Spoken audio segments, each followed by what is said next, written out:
Welcome to the Conversations with Christians Engaged podcast. I'm your host, Bunni Pounds, the president of Christians Engaged. This ministry exists to awaken, motivate, educate, and empower ordinary believers in Jesus Christ to do three things: to pray for our elected officials and our nation regularly, to vote in every election to impact our culture, and to engage in some form of civic education or involvement for the well-being of our nation. So thankful, Bunni, for what you do. A lot of people talk the talk, but you really walk the walk. I love it, love it. Love teaming up with you, Bunni. So excited about what you're doing and the people you're reaching. And I will stand and lock arms with this woman of God, Bunni Pounds, any day of the week. Bunni, you are a new hero of mine. America is worth it. Now is the time. America needs your involvement. Please take our pledge to pray, vote, and engage. Join with a movement of other Christians that are doing these three simple things that can really impact this nation. Join us. Well, we're here talking about issues that the church is not paying attention to. I'm Bunni Pounds, the president of Christians Engaged. Welcome to the Conversations with Christians Engaged podcast. And check out this cool set. Kevin Freeman, we are here at Economic War Room, his incredible set. Kevin, thanks for inviting me onto your amazing set here. Well, Bunni, thanks for asking me onto your advisory board. Yes, Kevin serves on our advisory board for Christians Engaged, and his lovely wife, Marnie, serves on our governing board, and we are so thankful for them. I think the day I met you guys was one of the greatest days for myself personally, because y'all have become such great friends. And I love how Tracy Bradford introduced us, and then the rest is history. Thank you, Tracy. I give you lots of props for that. But we are talking about issues that the church is not paying attention to this month, Kevin, and there are so many issues that we're not paying attention to. You have been one of the leading experts on issues of economic warfare and financial terrorism. You have consulted with members of Congress, people in the Defense Department, all throughout our government. You co-founded National Security Investment Consultant Institute. Did I get that right? You did. Woohoo! So to help financial advisors really take care of people's monies correctly and make sure they're investing in pro-American and pro-Christian causes. Talk to us about, from your perspective as a man of faith and a Christian, what are we not paying attention to?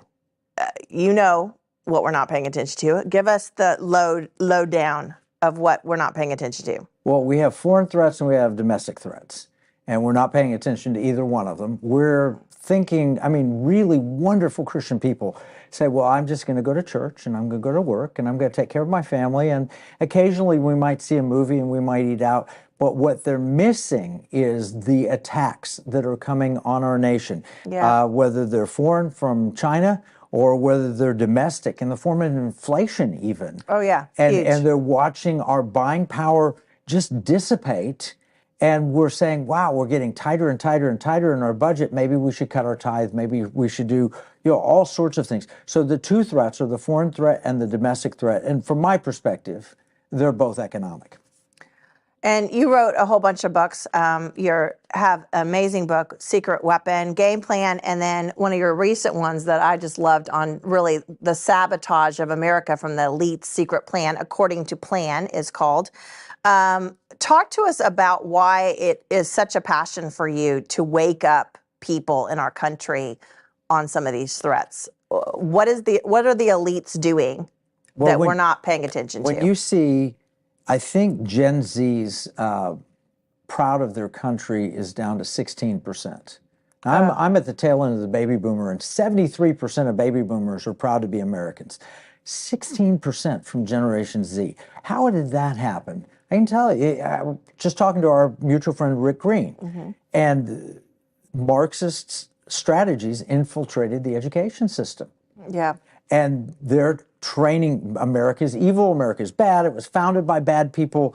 That's all gone into education. So why are they doing that? Well, because they're part of this World Economic Forum, one world government, one world currency, kind of thing you read about in the end of our book, the Bible, is where the Antichrist rises.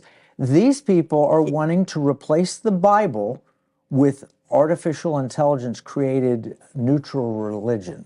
And they want to make their own Bible that AI will well, people aren't paying attention to that. They're not noticing that. They're not realizing that the domestic enemy is wanting to strip our kids from their faith in God, strip our kids from their love of America, from their love for their parents.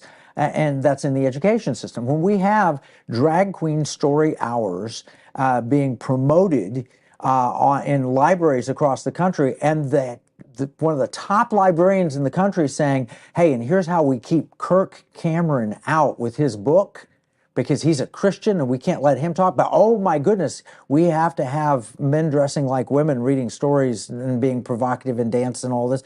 And having classes at Christian universities, Texas Christian University, right? Yeah, they say the C can be as big or as little as you want it to be when you walk through campus. It's like, no. If the C, Christ, is not the largest and most important thing in your life, then you're not Christian. Right. So what do we do? How do we fight back against the domestic threats? We wake people up. We weaponize our money, our giving, spending, and investing.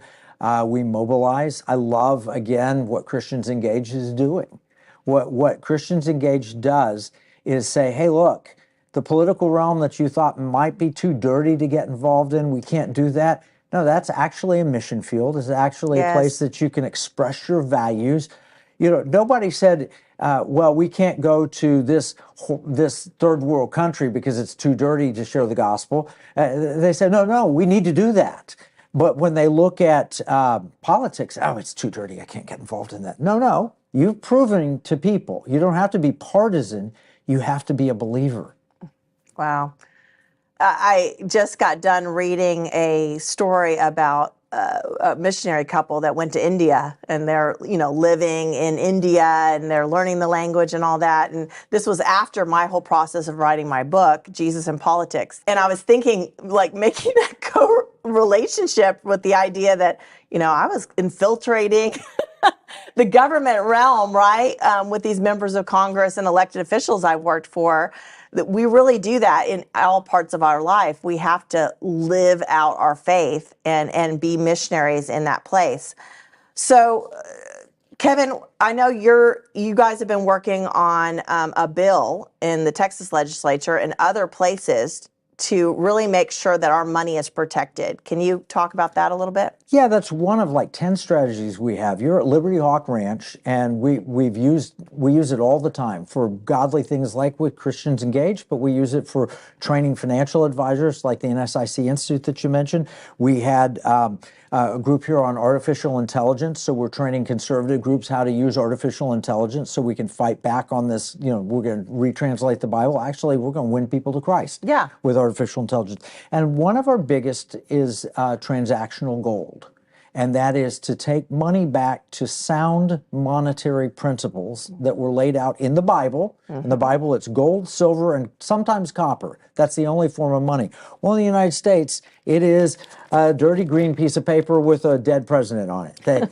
Well, is this really money, or is this escuela, which is a gold coin, which is real money? Under God's standards, this could be a false weight measure, and this is actual money. So what do we do? Well, so we had this bill in the Texas legislature that we would appropriate. Article 1, Section 10, it says the federal government has a right to print money. They can emit bills of credit. They can coin money. State can only do one thing. They can make gold and silver coins tender within a state. So here's an example. This is called a Spanish milled dollar. It's called milled because it was produced on a machine. This is 1783, and you can see the ridges around it. Wow. As opposed to prior to that time, 100 years before, they would just pound out a certain weight of silver and say this is a coin, but then people would cheat and cut off a little bit and you couldn't tell. So this was a Spanish milled dollar. This is an escuela. 8 of these would make a gold doubloon. This is pirate money. This is pirate money. It is called a piece of 8. And a gold doubloon. Why they call it a piece of 8? Because you could divide it into 8 pie-shaped pieces, and they were worth about 12.5 cents each. This is what our Continental Congress declared money. In fact, the Continental Congress printed, this is from 1776 Philadelphia, and it says, this bill entitles the bearer to receive 4 Spanish milled dollars or the value thereof in gold and silver according to a resolution of Congress in Philadelphia, November 1776. Wow. So this was, by the way, our government didn't have the gold and silver to back it up. This was a promissory note that they couldn't keep their promise on. This is also known as a continental. And in olden time phrases was, it's not worth a continental. I remember that, yeah. That phrase meant that, that there was nothing behind it. So the Constitution says we're not doing that anymore.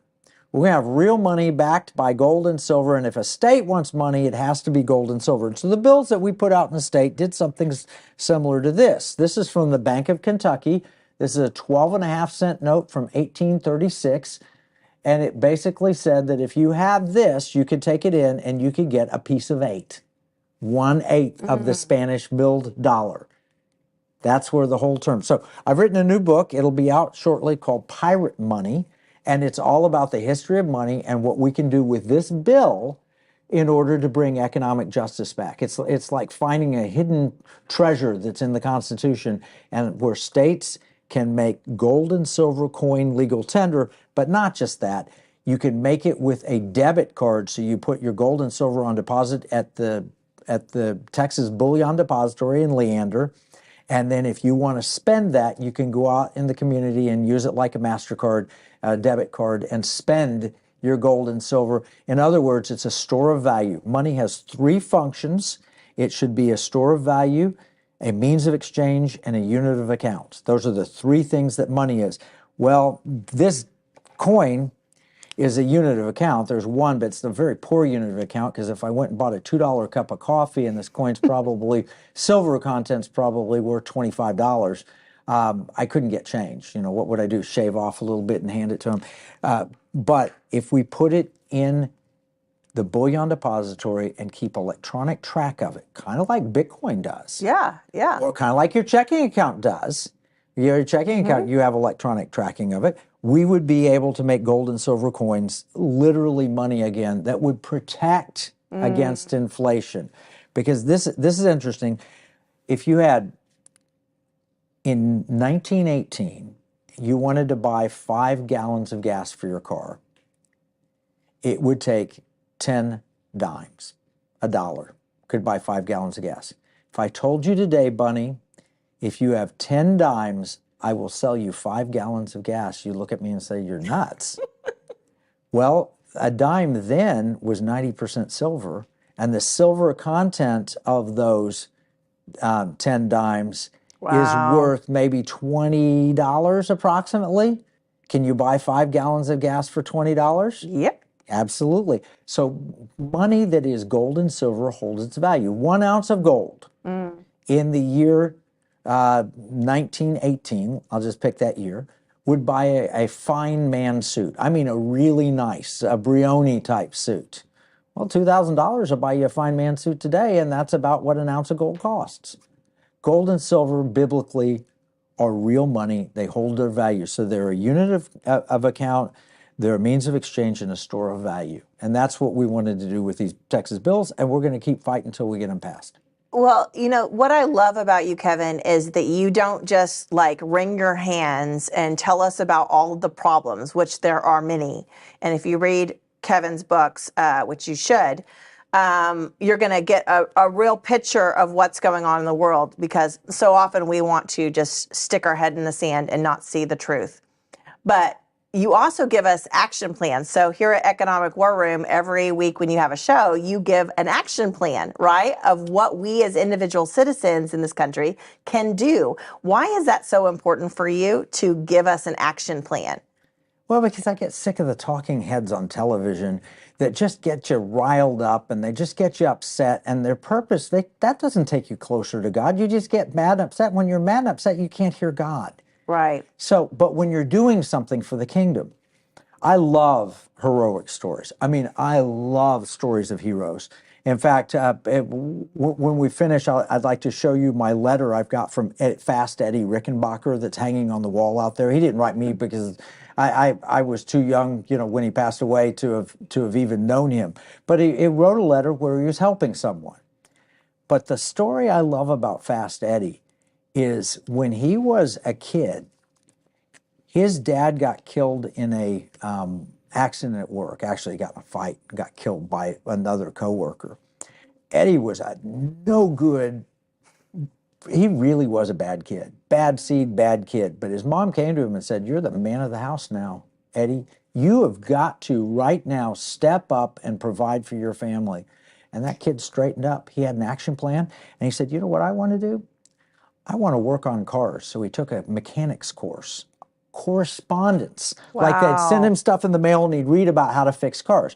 Now keep in mind, this is the early 20th century. This is 1910, 1920, right in that time period. He learned to fix cars. He liked it so much he got to meet Harvey Firestone, Firestone tires and all that. Firestone said, "Hey kid, you want to learn to race a car?" So he learned to race. He set the world land speed record in 1924. He was the fastest man on earth. This ne'er-do-well kid turned out and he was making the equivalent of $1 million a year. Wow. But then he got confronted with a new problem, and that new problem was World War I.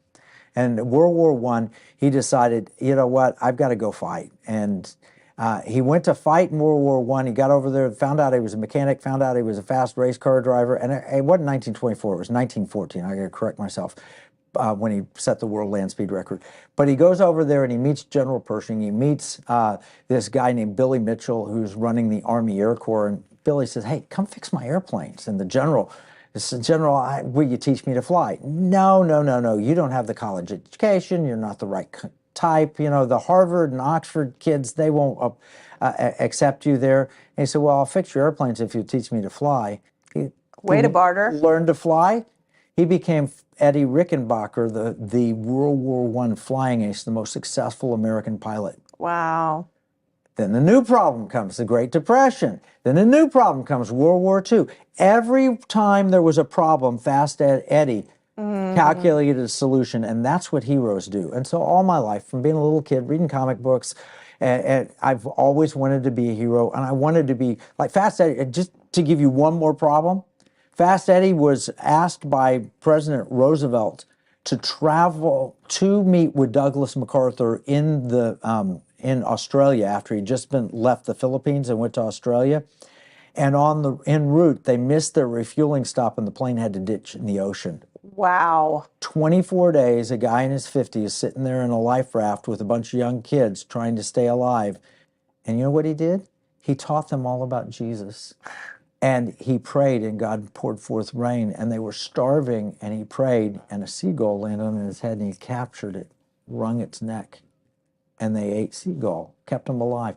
For the rest of his life, anytime he got near the seashore, that man would go feed the seagulls because they had fed him. Wow. So I what love an incredible heroes. story. I love heroes, and I want to do things that are steps of action so that we can do the right thing and we can honor God.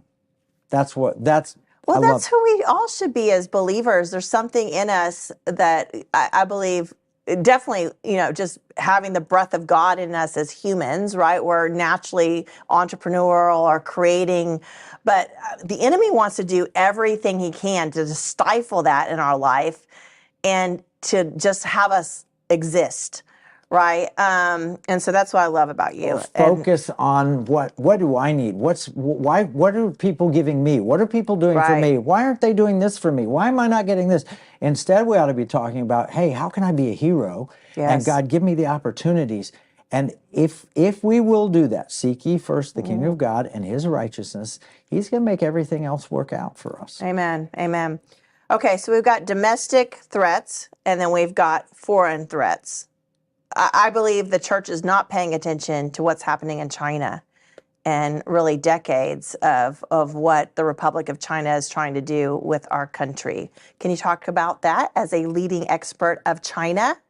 Well, I'll just give you a little background. I've got this book, Unrestricted Warfare. This was published in 1999, China's Master Plan to Destroy America.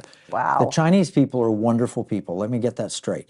But the Chinese Communist Party is evil. They were evil in 1999 when this book was published.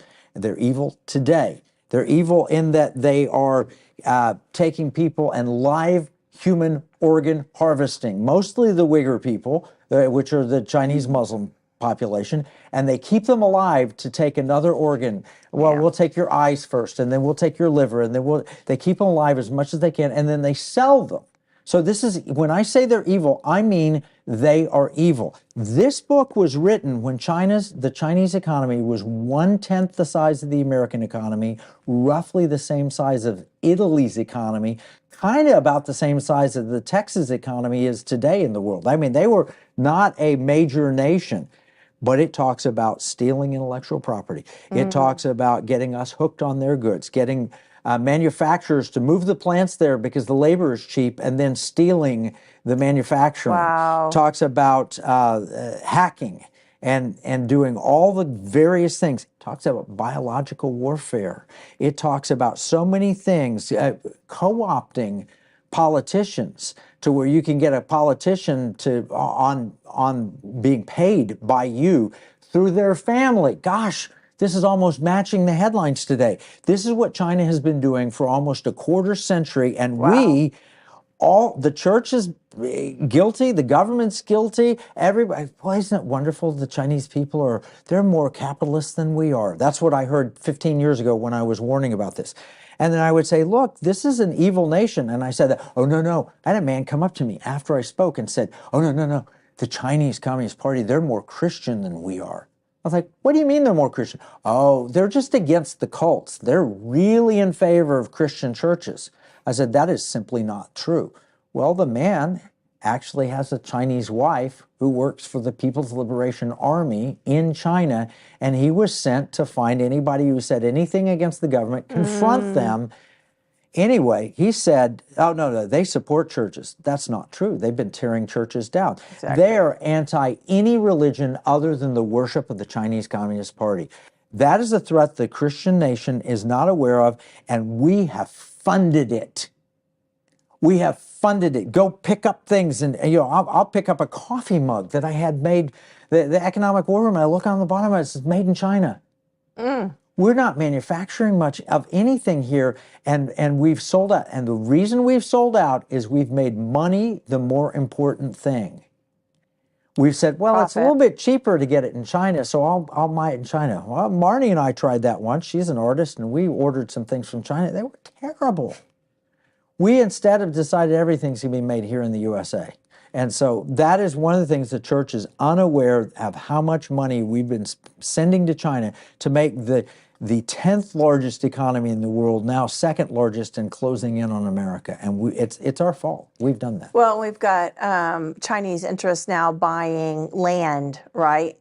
And just so many things we could go into all the nuances of this, but okay, say you've got an average Christian that's waking up to this and going, you know what, I want to protect my nation. I want to make sure that China isn't ruling our life, and how do we deal with this as individuals, Kevin? And then we have our federal government, in debt to their eyeballs, right? Right. I mean, $1 trillion is nothing anymore.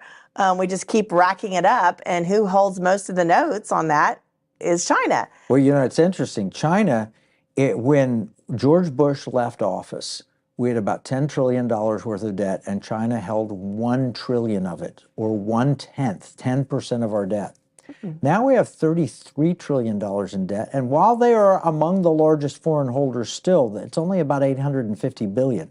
It's about 3% of our total foreign debt. They've actually been divesting from America in preparation for a full-on economic war. Oh, wow. So they've been getting, there is less and less of an impact to them. Now, unfortunately, they have infiltrated many aspects of our government, and I'm sorry to say, you look at and see examples. I mean, let's just say people went after President Trump and said, well, he was tied to Russia.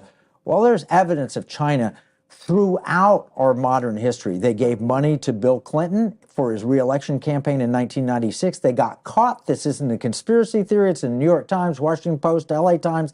They gave him millions of dollars. They've been infiltrating our politics. And when you see what's going on with the president's son and the laptop, and you're like, oh my gosh, it looks like there's influence purchasing. If it's not there, it's somewhere else. They've been buying influence. And the problem is that we've been modeling after them. They've created social credit scores. And if you don't do what the government wants you to do, you won't be able to buy a plane ticket. You won't be able to buy food. You won't be able to travel or gasoline. Well, we're trying to create that with the central bank digital currency. And by the way, if you don't support this transgender movement, or if you don't believe in this that the government's pushing, even if it goes against your Christian principles, we'll just cut you off from your finances. Yep. You'll get kicked out of your bank. Okay, so I, kind of hit this quandary myself. How do I purchase things? How do I research things? Because if Jesus is Lord of everything, he should be Lord of what we purchase, our entertainment, all of this.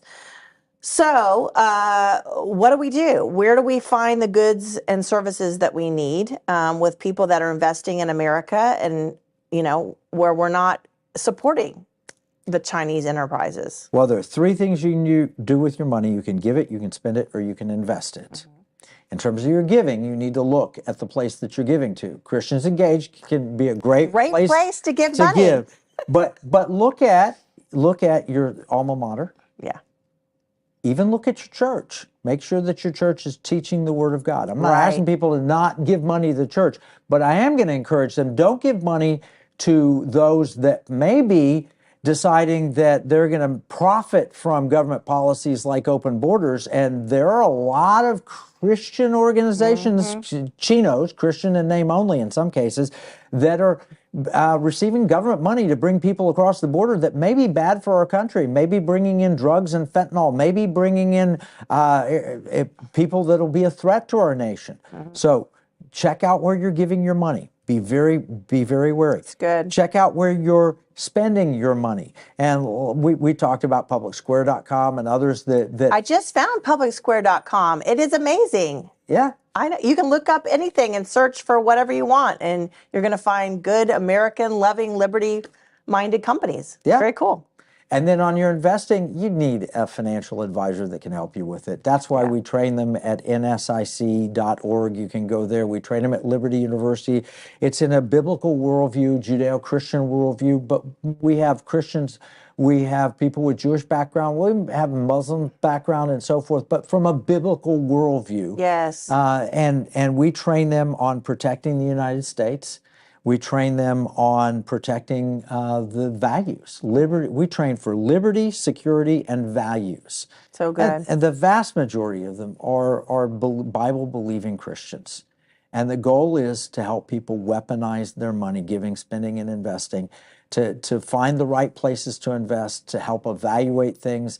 And as we train more and more across the country, we believe that they'll come together and they'll be sharing information. So that's what Liberty Hawk Ranch is for, is to help people weaponize their money and their liberty, security, and values. So you can watch Kevin's show, Economic War Room, wherever you get your audio or video pods, on BlazeTV, other places, on the website, right? Yeah, economicwarroom.com, and then it's on most of the podcast platforms.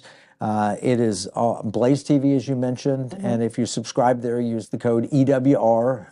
EWR? Then you can also see it on Liftable Media and XOTV and Rumble and YouTube, and we're actually linear in some on some stations in California, to where you go home on Thursday nights and turn on the TV and there's Economic War Room. So that's God's awesome. Really blessing us, and we're expanding, and we're so grateful. And then every episode, like you mentioned, comes with an economic battle plan. Yes, which is recap the show and give you action steps of what you should do about that. And then you'll learn about the projects like the Silver and Gold Project for Texas, or like the Artificial Intelligence Project, so that we can, as believers, fight back against Terminator, who's an AI that's trying to take over the country. Well, we can put some good algorithms out there that support godly things.